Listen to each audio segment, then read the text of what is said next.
Muy buenas noches a todos, sean bienvenidos. Vamos a iniciar con el tema de los estigmas, un tema por demás impactante, así que los invito a que pongan mucha atención. Ya saben, tenemos de momento micrófonos apagados una vez que termine la grabación y que tengamos nuestro pequeño eh, diálogo, ahí podemos volver a encender los micrófonos, pero de momento vamos a irnos directamente con el tema de los estigmas. Empezamos poniendo este día y también obviamente esta sesión en el nombre del Padre y del Hijo y del Espíritu Santo.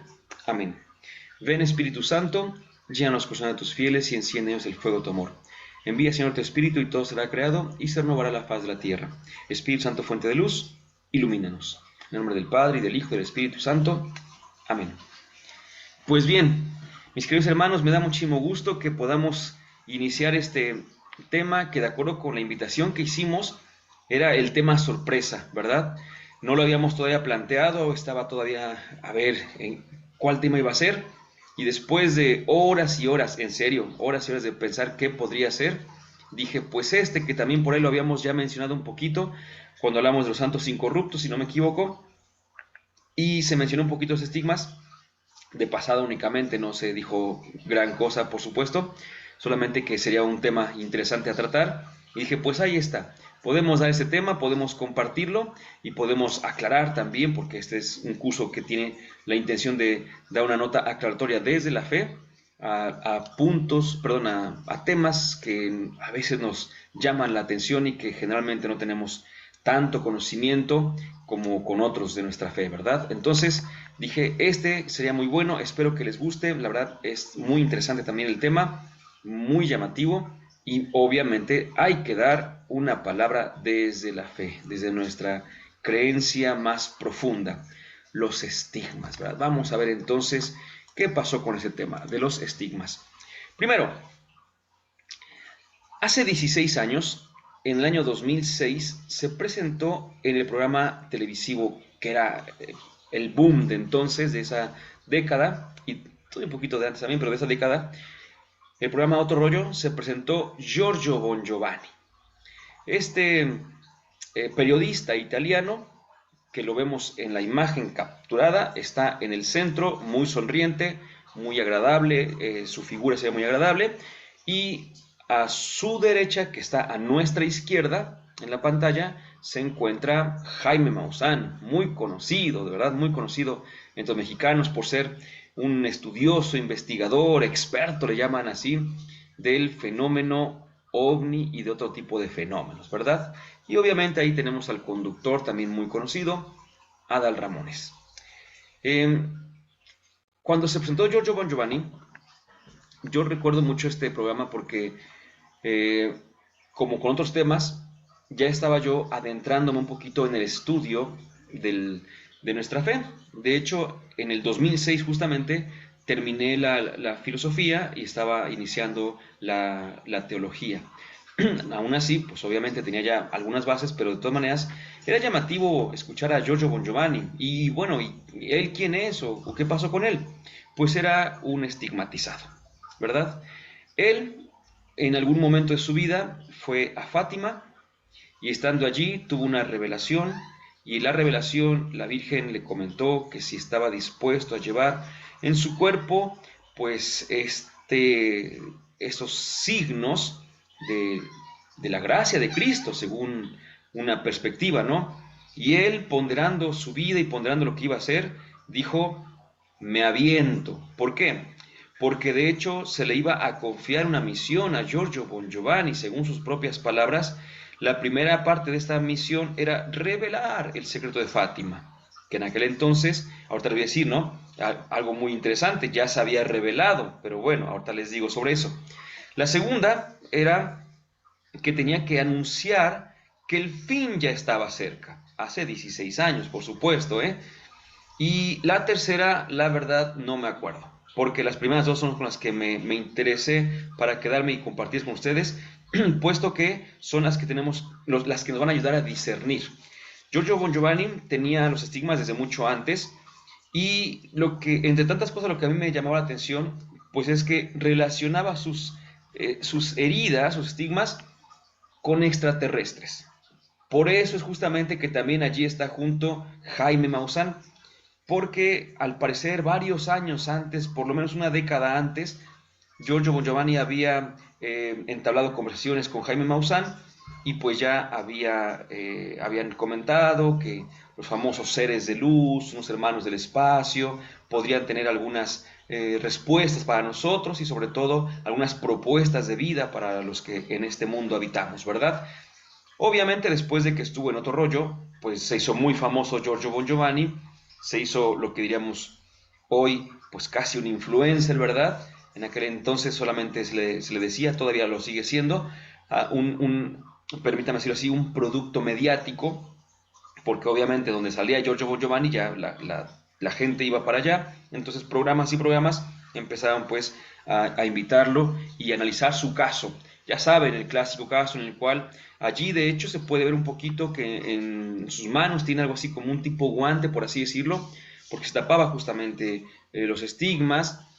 Durante algún momento también le salían estigmas en la frente, como una cruz, en los pies. De hecho, supuestamente, bueno, según su testimonio, esos estigmas se le abrían cada determinado tiempo, pero los estigmas de los pies estaban constantemente allí presentes, ¿no?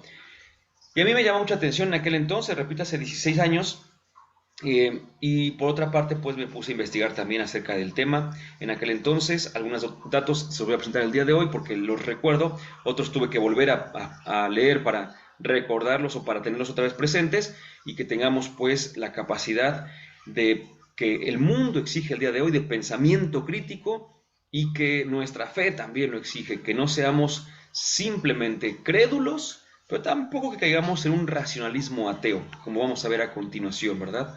Así pues, nos damos cuenta de que con Giorgio Bon Giovanni acontecieron estas, repito, estas dos circunstancias, él decía otra, pero no la recuerdo.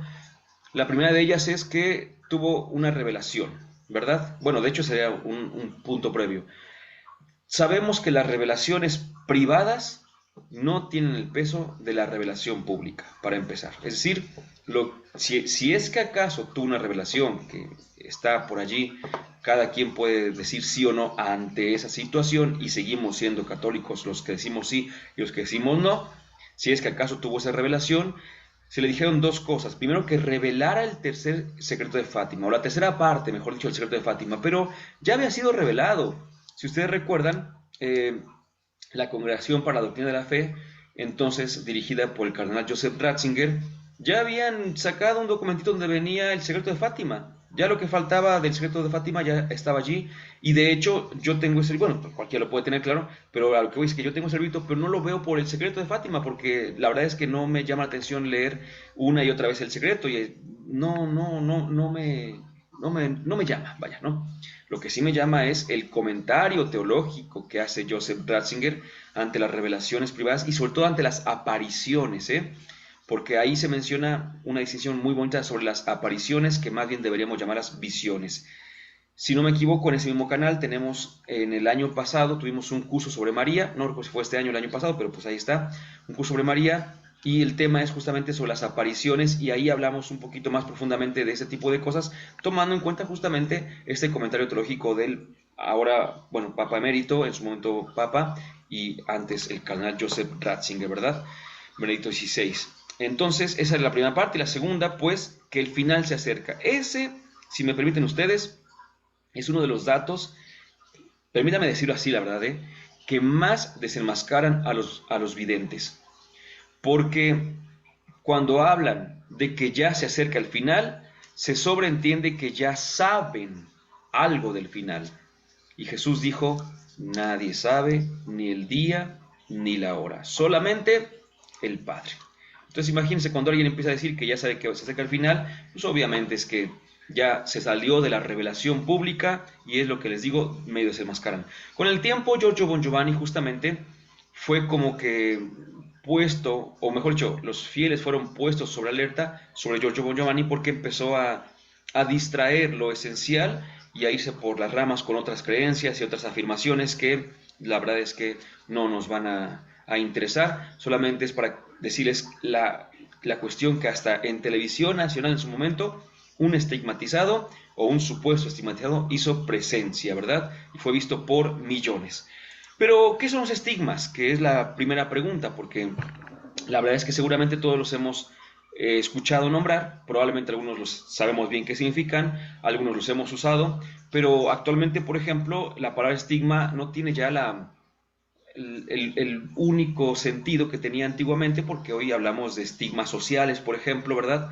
Y hablamos de estigmas laborales, es así como que cuando decimos es que este es un estigmatizado en la sociedad, es como alguien que es señalado y demás, ¿no? Pero la palabra estigma nos llega a través del latín, pero tiene su origen en el griego y significa marca o señal. Y en el ámbito de la fe, la palabra estigma hace referencia a las llagas o marcas de Jesús que tuvo durante su pasión, prioritariamente aquellas que tuvo durante su crucifixión, puesto que en su pasión, pues también fue azotado, ¿verdad? Con algún látigo por allí, también tuvo la corona de espinas, pero prioritariamente les digo, durante su crucifixión, pues con los clavos que sabemos de los pies y de las manos. Entonces, esos son los principales. Y claro, también la lanzada en el costado. Son así como que los más comunes de los estigmatizados. Son, repito, primero, los estigmas hacen referencia a las marcas de la pasión y o crucifixión del Señor Jesús y estas marcas que algunos las llegan a tener. Por ejemplo, quizá de los más famosos, yo creo que no hay duda sobre eso, pues el Padre Pío es quizá el estigmatizado más famoso, sobre todo porque es el más cercano a nosotros o de los más cercanos a nuestros tiempos, es del siglo pasado, entonces lo tenemos muy fresco. Pero la historia de los estigmas pues se remonta un poquito más atrás, ¿verdad? Bueno, antes de que continúe con la historia, repito, estigmas es una marca que hace referencia a las marcas de Jesús en la cruz, pero para nosotros en la actualidad hace referencia ya, dentro de la fe por supuesto, a las marcas que algunas personas manifiestan en su cuerpo, por así decirlo, y que de alguna manera, voy a usar en el buen sentido esta palabra, no en el mal sentido, en el buen sentido, de alguna manera imitan las marcas de Jesús en la cruz, es decir, las marcas de las manos, como solemos decir, Cristo crucificado, vemos ahí rápidamente la marca en la mano y todo esto, las marcas en los pies, por supuesto, y también la lanzada, repito, aunque algunos estigmatizados también llegan a llorar sangre, llegan a sudar sangre también, vaya, una infinidad de cuestiones más, ¿no? Dolores increíbles, terribles, entre otros, por supuesto. Pero habría que preguntarse si los estigmas son signos de santidad. En primer lugar, esto es muy curioso porque sabemos que el primer estigmatizado del que tengamos noticia viene a ser San Francisco de Asís en el siglo XIII. Pero aquí hay alguna cuestión importante, miren. Bueno, el primer marcado pues es Jesús, por supuesto, el primer estigmatizado es Jesús. Bíblicamente podríamos hablar de San Pablo, ¿eh? Porque San Pablo dice, llevo en mi cuerpo las marcas, y en el griego dice los estigmas de Jesús, ¿sí? Las marcas del Señor. Entonces, para muchos eso es ya un argumento inequívoco de que San Pablo también fue estigmatizado, pero es que San Pablo le pasaba de todo a ese San Pablo, ¿no? Él decía incluso, suplo en mi cuerpo el sufrimiento que le faltó a Jesús, como si hubiese sido incompleto el sufrimiento de Jesús en la cruz, pero bueno, así lo veía él, entonces sus expresiones a veces dejan mucho que desear. También decía este aguijón, el famoso aguijón de San Pablo, que él sentía y que nadie sabe cuál es ese aguijón. Se han dado muchas propuestas, pero nadie sabe propiamente, ¿verdad? Si a ustedes les han dicho el aguijón de San Pablo era este, recuerden que no sabemos, que cuando te dicen era este, tú tienes que escuchar, era probablemente este, ¿verdad? Porque hay varias propuestas y ninguna es la definitiva, ¿no? Y no vamos a ver, no vamos a ver cuál era ese aguijón de San Pablo, ¿verdad? Algunos hablan de una enfermedad, algunos hablan de una enfermedad de transmisión sexual, algunos hablan de una dolencia física, algunos hablan de una dolencia espiritual. Miren, no lo vamos a ver jamás, pero nos deja para mucho. Pero entonces, ¿los estigmas son signos de santidad? Después de San Francisco de Asís, les voy a dar algo así como unas pequeñas estadísticas que, si soy sincero, aquí viene una cosa importante. Las estadísticas que voy a presentar son viejas. De hecho, voy a aumentarle a esas estadísticas para que sean un poquito más cercanas a la actualidad. Me podrían ustedes decir, ¿y por qué no buscaste las estadísticas más actuales? Porque hace mucho ya no se toman en cuenta los estigmas, ¿sí? Es decir, sí se escuchan de ellos, pero ya no se lleva como un conteo. Antes se llevaba un conteo, ¿sí?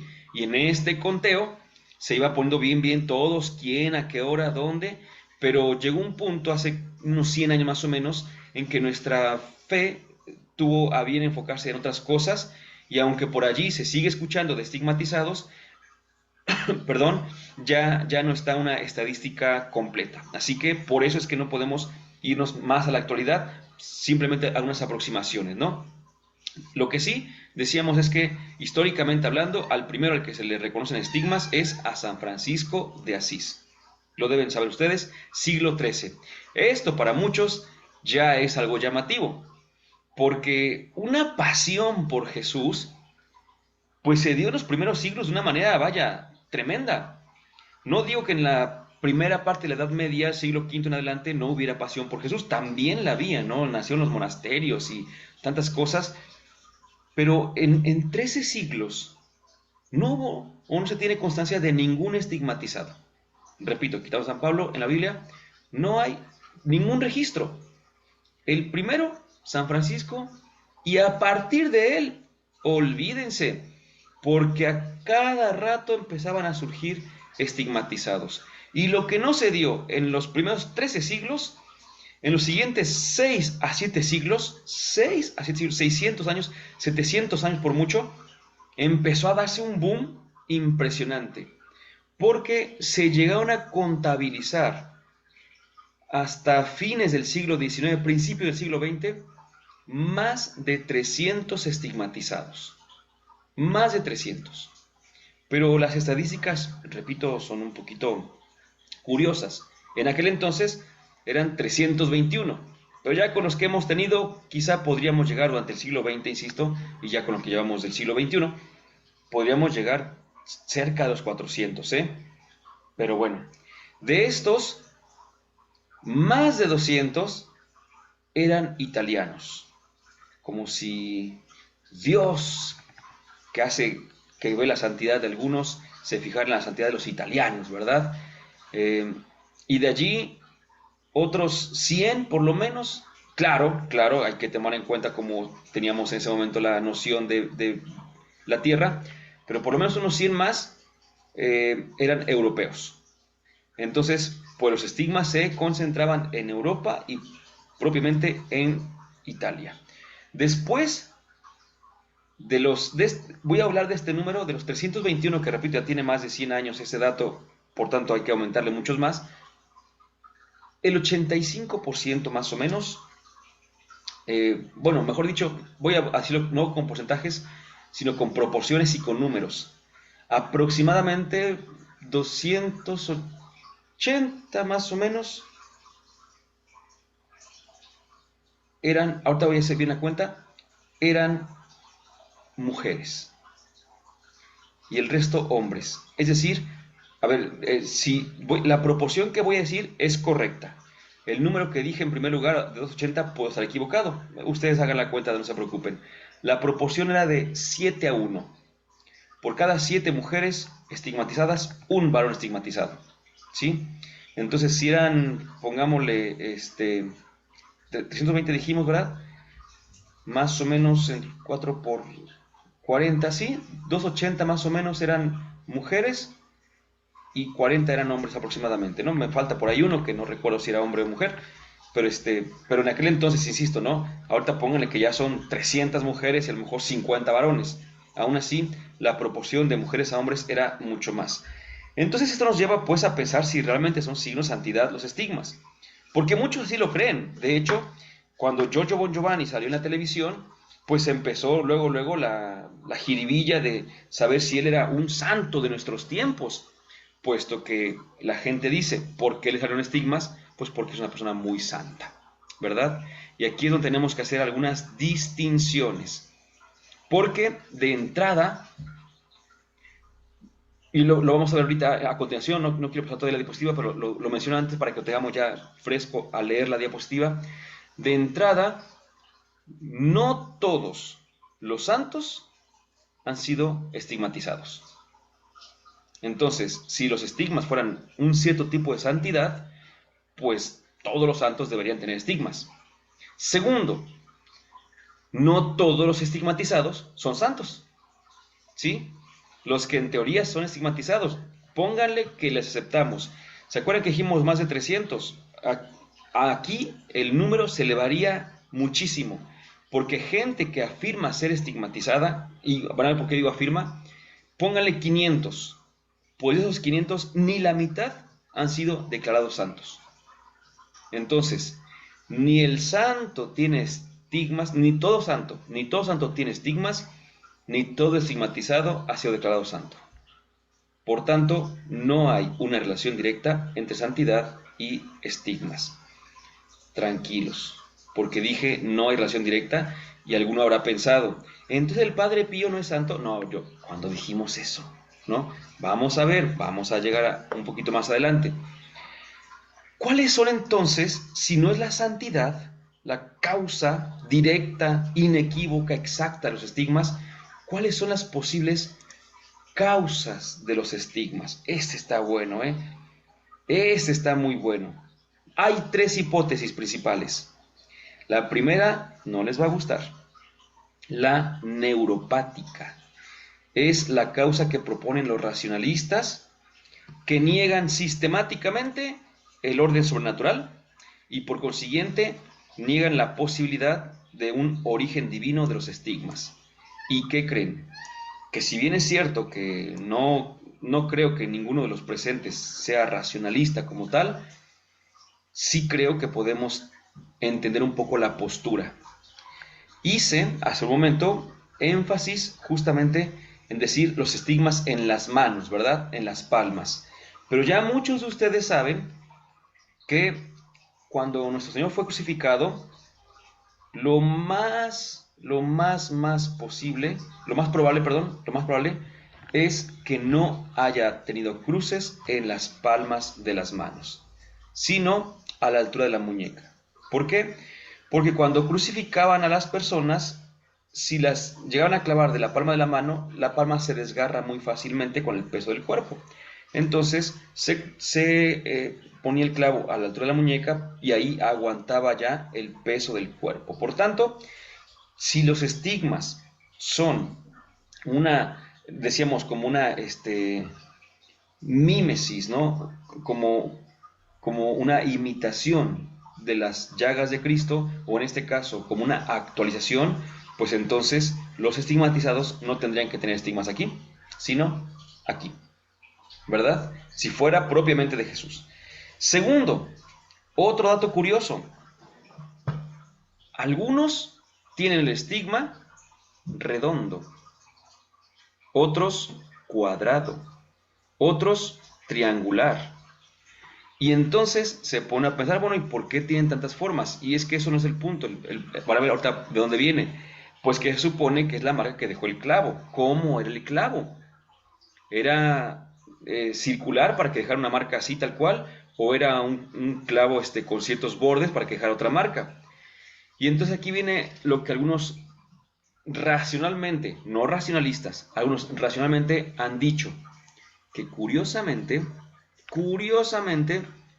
muchos, no todos, pónganle que no todos, pero muchos estigmatizados tienen las marcas en sus manos, o en su cara, o en sus pies, o en su costado, con alguna imagen que ellos tenían en su casa, o de alguna imagen. Pensemos que yo tengo aquí esta cruz, y entonces yo veo, ustedes no lo llegan a ver porque está muy pequeño, pero yo veo que Jesús está así con la manita, y el clavo está por acá, y se ve como un clavo redondo. Entonces, muchos estigmatizados pasaban horas y horas orando frente a sus crucifijos o imágenes, y después de un tiempo tenían estigmas, y resulta que lo tenían como lo veían, ¿no?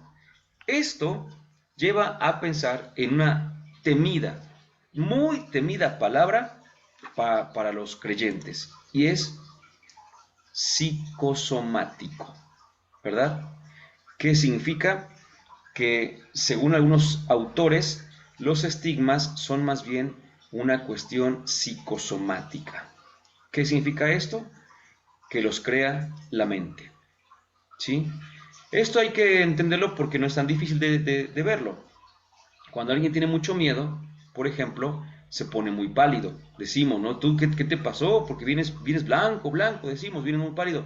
Es parte de nuestro instinto de conservación, porque los vasos capilares se contraen para que, como vemos el peligro, entonces si es cercano el peligro a posible riesgo de pelea o algo así y salimos heridos, entonces no nos desangremos. Ponernos pálidos es parte de nuestro instinto de conservación. En cambio, cuando, por ejemplo, alguien, yo recuerdo, ¿no? Que decía, no, pues a ver, aquella jovencita que quiere verse chapeadita, ¿qué es lo que hace? Se pellizcaba aquí porque con eso, bueno, decían se pone rojito, pero lo que pasa es que se rompen los vasos capilares. Pero es justamente eso lo que pasa cuando tenemos una vergüenza. Tenemos esta vergüenza y nuestra mente empieza a dar tanto, tanto, tanto de lo que nos puede pasar por lo que acabamos de decir o hacer, que nos ponemos rojos. En realidad, lo que hicimos fue someter nuestro cuerpo a una gran presión psicológica. Hay gente, dense cuenta de esto, hay gente que hace algo y es muy penosa y se pone roja de inmediato, pero así, ¡pum!, ¿no? Pero hay gente que hace lo mismo, algo que todos dirán, es que eso es vergonzoso, y no se pone roja. Y dices, ¿por qué? Y dices, dice, tantas veces que he pasado vergüenzas, otra más, dice, pues ya no. Entonces ya su mente, ¿te das cuenta? Su mente ya no ejerció presión social o como quieras llamarlo, y entonces ya no se puso rojo porque ya esa presión no hizo que sus vasos se dilataran, se abrieran y se regara la sangrecita, por así decirlo. Y por el contrario, la persona que se pone muy nerviosa y demás se pone muy roja porque está sometiendo a su cuerpo a una gran presión desde su mente. Esto, repito, esto hace pues que la primera hipótesis de los racionalistas no sea tan descabellada, la hipótesis neuropática, que significaría que los estigmas tienen que ver con nuestra mente. Por eso es que, repito, también se ven, según esos, los cristos o las imágenes que tienen, porque lo están pensando tanto, tanto, tanto, tanto, pero tanto que ellos mismos se lo originan, ¿no? Diríamos nosotros como una sugestión. Eso es psicosomático. Bueno, vamos por otra parte, porque viene la segunda causa, que es la causa sobrenaturalista. ¿Cuál es esta causa? Pues la del polo opuesto, que dice que, más bien que atribuye los estigmas a una intervención milagrosa de Dios. Por ley general, estigma, de inmediato tengo que entender Dios actuando, ¿verdad? Y en otros casos, por cierto, los creyentes también llegan a pensar que ciertos estigmatizados no son tan santos o no son santos y que más bien lo que están haciendo es fungir como herramientas del enemigo. Y por tanto, dirán, si su origen no es natural como la neuropatía, pero tampoco es sobrenatural. Les explico el lenguaje teológico. En la teología, cuando decimos sobrenatural, nos referimos únicamente a Dios, ¿verdad? Actualmente hay programas en la televisión o películas o cosas así que se llaman sobrenatural y ya con cualquier cosa que no tenga que ver con la naturaleza como la conocemos, ya todo es sobrenatural. No, nosotros distinguimos sobrenatural que tiene que ver con Dios y preternatural. Ahí está la palabrita, intervención preternatural. Cuando dice el enemigo, el diablo actúa, o incluso los ángeles, pues el diablo es un ángel también, ¿no? Entonces, a eso le llamamos preternatural. Sobrenatural lo que tiene que ver con Dios, preternatural lo que tiene que ver con los seres angélicos y demás. Y pues de ahí nosotros andamos en la naturaleza, por supuesto, ¿verdad? Ese sería el segundo. Pero repito, es una persona que se va al extremo y el estigma tiene que ver o con Dios o con el diablo. ¿Sí? Pero no más. O mejor dicho, no menos. No menos. Pero hay una tercera hipótesis. ¿Cuál sería esta? Pues evidentemente casi siempre hablamos del famoso justo medio, ¿verdad? Que sería la hipótesis o propuesta teológica. Va por un camino intermedio y justo medio, justamente. Que admite en principio, fíjate nada más, la posibilidad, escucha, admite la posibilidad de que los estigmas sean un soberano don que el Señor concede a determinadas personas, ¿sí? Pero fíjate, admite que Dios podría ser fuente del estigma, lo admite, pero, pero, dice, no se trata, mejor dicho, de una exigencia de la gracia santificante, lo que decíamos hace ratito. Con la santidad no está esa relación intrínseca e inamovible. Y viene una argumentación, porque de serlo se produciría en los altos estadios de la vida mística. Y consta que muchos llegan a esos altos estadios de la vida mística y no son estigmatizados. Entonces no va, repito, enlazado 100% con la santidad o con la gracia santificante. Pero fíjate qué interesante, porque tampoco se vería una relación directa con la gracia gratis date. Ahí creo que me sobra nada. Gratis date es lo que decía Jesucristo. Gratis lo recibisteis, dadlo gratis. Gratis date, ¿verdad? Dalo gratis. Ya que en rigor teológico, la tal gracia, esta gracia gratis date, se ordena al bien espiritual del prójimo. Por eso es dalo gratis al otro. Mientras que los estigmas son tan personales que a veces ni se ven exteriormente, o incluso algunos estigmatizados simplemente los esconden, ¿verdad? Repito, el caso más paradigmático para nosotros es el del Padre Pío, que ustedes saben que, bueno, también tuvo muchas peripecias dentro de la iglesia, pero el Padre Pío pues usaba sus guantecitos justamente para que no se le vieran y para que no fuera algo que desviara la atención de Jesús. Y bueno, pues la gente quería verlos, ¿verdad? Entonces él decía, no, no, no, no, no. Entonces, si fuera el estigma para la persona, para el prójimo, ¿qué habría tenido que decir, que haber dicho el Padre Pío? Míralos, míralos, ¿verdad? En cambio nos damos cuenta que un estigmatizado, como el Padre Pío, los esconde también a veces, ¿no? A diferencia de Giorgio Bon Giovanni, que él andaba anunciando sus estigmas y sacando fotos y demás, porque para él la finalidad es que lo vean a él y no pues que lo vean al Señor, ¿verdad? Entonces, estas son las tres posibles causas de los estigmas o hipótesis para ver de dónde surgen los estigmas. Repito, unos piensan que es 100% psicosomático y tienen razones fuertes.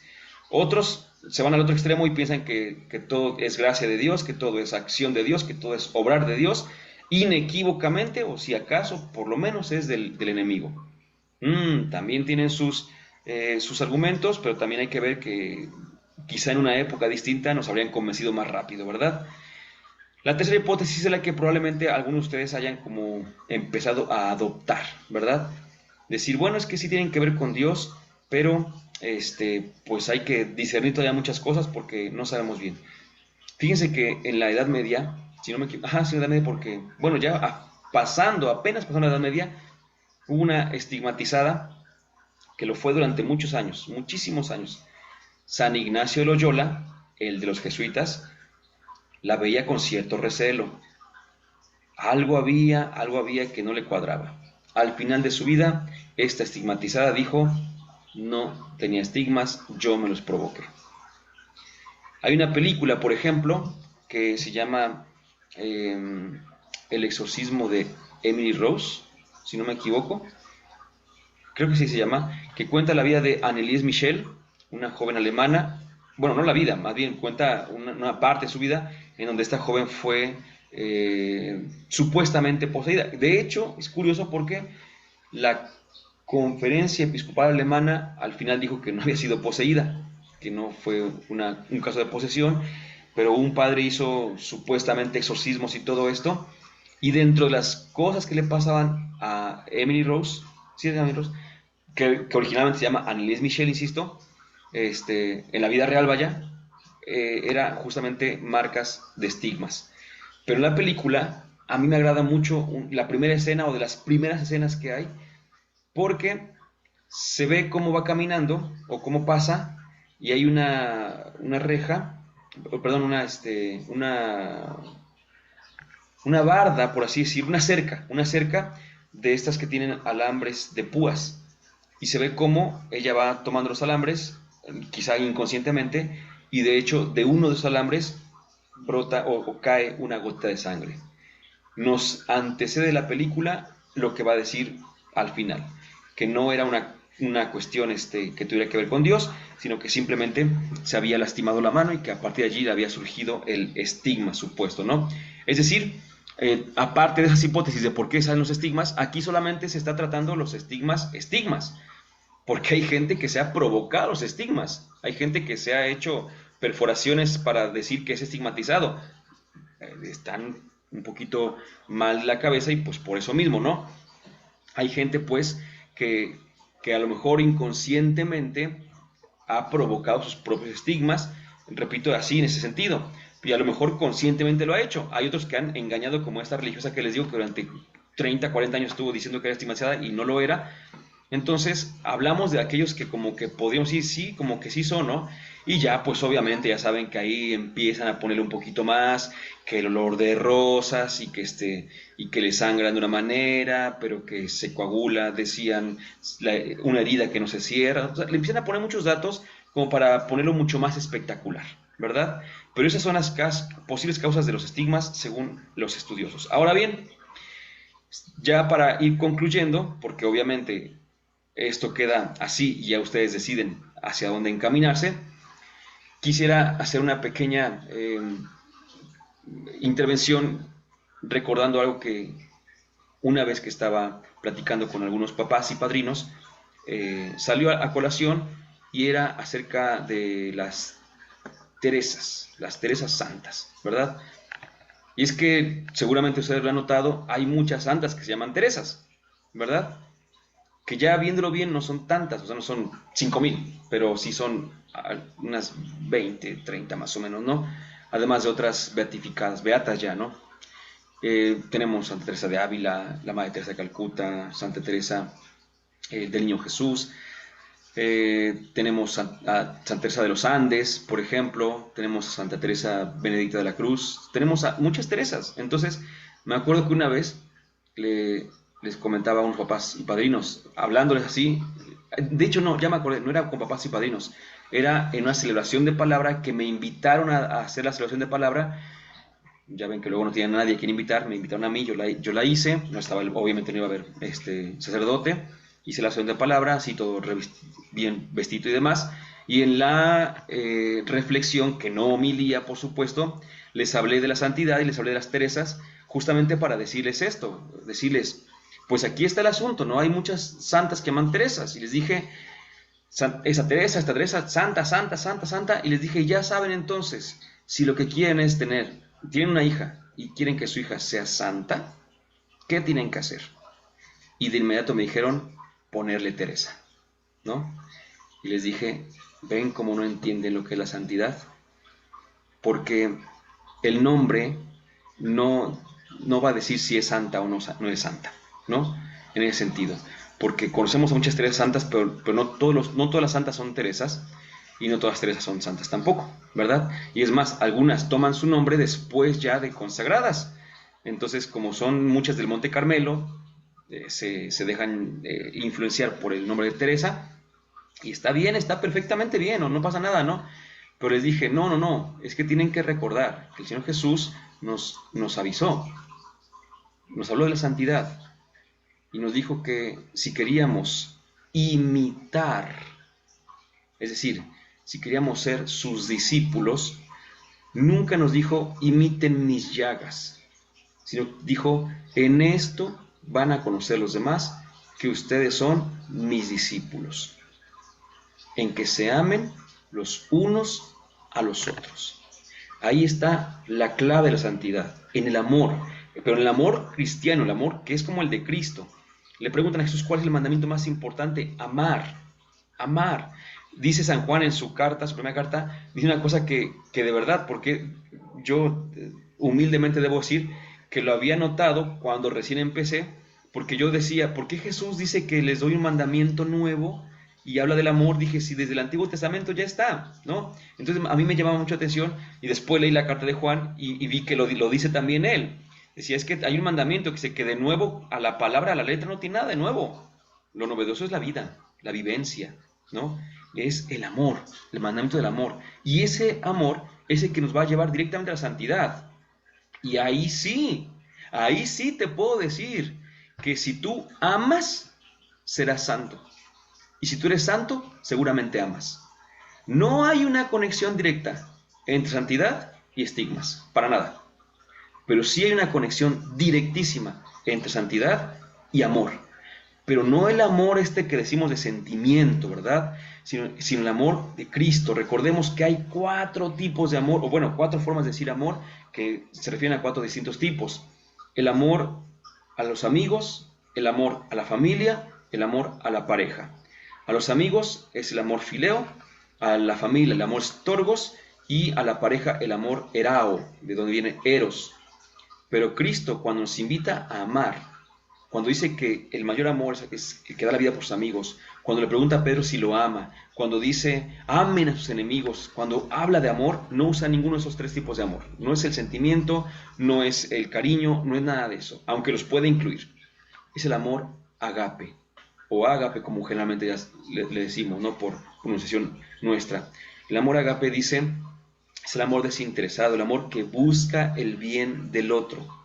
¿Cuántas veces, por poner un caso sencillito, en pareja se aman tanto con un amor eros, que en lugar de buscar el bien del otro, buscan bien al otro, ¿verdad? Buscan al otro muy bien, pero no buscan el bien del otro. No hay paciencia, no hay comprensión. Lo que tú quieres es la posesión del otro, no el bien del otro. Entonces, ahí nos damos cuenta de que el amor erao, de donde viene eros, insisto, el amor de pareja es muy bonito, es necesario, por supuesto, pero a veces si no tiene junto a él el amor agape, el amor desinteresado, entonces se puede confundir esto y terminar todo un revoltijero, como solemos decir, ¿verdad? Si queremos entonces tener las auténticas marcas de Jesús, no busquemos en las palmas de las manos unos hoyitos, que tampoco estoy diciendo que, no es, que estén perdidamente mal, pero no busquemos tener esos estigmas y no pensemos que el que lo tenga es más que tú. Tú dedícate a ser otro Cristo en este mundo. Y eso es, dedícate a amar dándolo todo. No tanto porque tú necesites amar, que es cierto, sino porque el mundo necesita que ames lo más que puedas. El mundo necesita de tu amor en estos días. Dulce Madre, no te alejes, tu vida a nosotros no apartes. Ven con todas partes y nunca solo nos dejes, ya que nos proteges tanto como la de la Madre, haz que nos bendiga el Padre, el Hijo y el Espíritu Santo. Amén.